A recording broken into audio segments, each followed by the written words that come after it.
Hello everyone, welcome to VirtueVille, the site that gives you the tips and tools that you need to effectively teach character. I'm your host, McMillan, and on today's episode, we're talking catchphrases. And not just the superhero kind. Would you mind giving us 3 tips on how you get started? On today's episode, we're talking caterpillars and butterflies. Once again, we're joined by author and creator of VirtueVille, McMillan. Thank you so much for coming back. Thank you.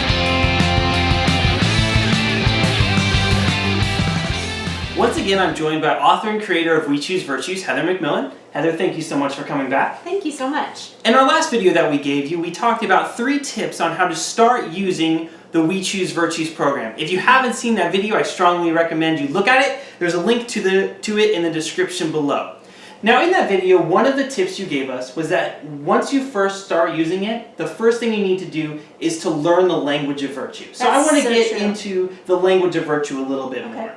What is the language of We Choose Virtues? The language of We Choose Virtues consists of 3 completely separate phrases that are all very important to this whole process. Okay, awesome. So what's the first part of the We Choose Virtues language? The first phrase is the I am phrase. Okay. You know, a lot of times when we learn virtue, we just learn about virtue. Right. We learn that it can be done, okay, maybe by someone else. Mm-hmm. But We Choose Virtues wants people to take personal responsibility for their own character. Okay. So when we teach the language of virtue, we start off by saying, I am diligent. Okay. I am kind. I am helpful. Mm-hmm. Rather than just saying learning about helpfulness, learning about kindness. Mm-hmm.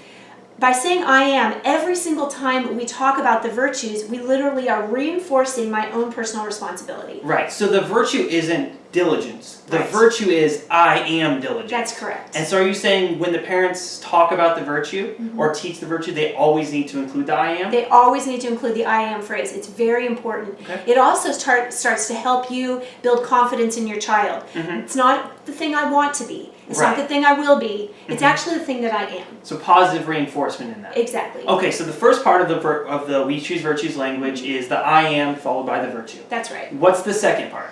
The second part is just as important. Mm-hmm. It's the definition of that virtue. But it's more than just a definition of what it is. Mm-hmm. It instilled in that is an action phrase. Okay. They all start with an action statement that says, I can do this, and this is how. For example, I can do it even when it's tough. Right. That's perseverance. So I am perseverant, I can do it even when it's tough. That's right. So it's a catchphrase. It's a catchphrase, and the reason we call it a catchphrase is because it catches on. Right. The whole purpose of it is that children take it with them wherever they go, just like they would any other catchphrase. Right, so it's almost you can use it in a back and forth between your kid. Like the parent could say, I need you to be perseverant, and then the kid would say, I can do it even when it's tough. Exactly. Another way you could use it is I am obedient phrase. It says, I am obedient. Okay, whatever you say, I will obey right away. Well, the parent could just say the word okay, and the kid would know. Whatever you say, I will obey right away. It's that phrase that follows that first action verb, that statement at the beginning, that helps the child recognize there's an action that I need to put to this in order for me to be a person of character. Right, and it seems like all of these words are very simple for anyone to understand. Yeah, it's really true. None of these are things that are hard. The really hardest part would be the actual virtue word itself. Right. Kids love learning new words, but learning the definition really shouldn't have that word in it. Right. It should really just teach you actually how to do that word. And something that can click with them, and like the one you just gave rhymes, so something easy for them to remember. Exactly. So the first portion is the I am followed by the virtue. Right. The second part is the catchphrase. Yes. What's the third part? The third part is so important. You know, if I could just take a moment, I think a lot of teaching opportunities are missed when someone is only positive or only negative. Right. There's part of the definition of an instruction is what we want a child to do and also what we want them to stop doing. Right. So there's something that you would lose if you didn't have an antonym to the virtue. We want to teach children, this is what we want you to do, here is the catchphrase. The antonyms say, this is the person I no longer want to be. Okay. I am not this person.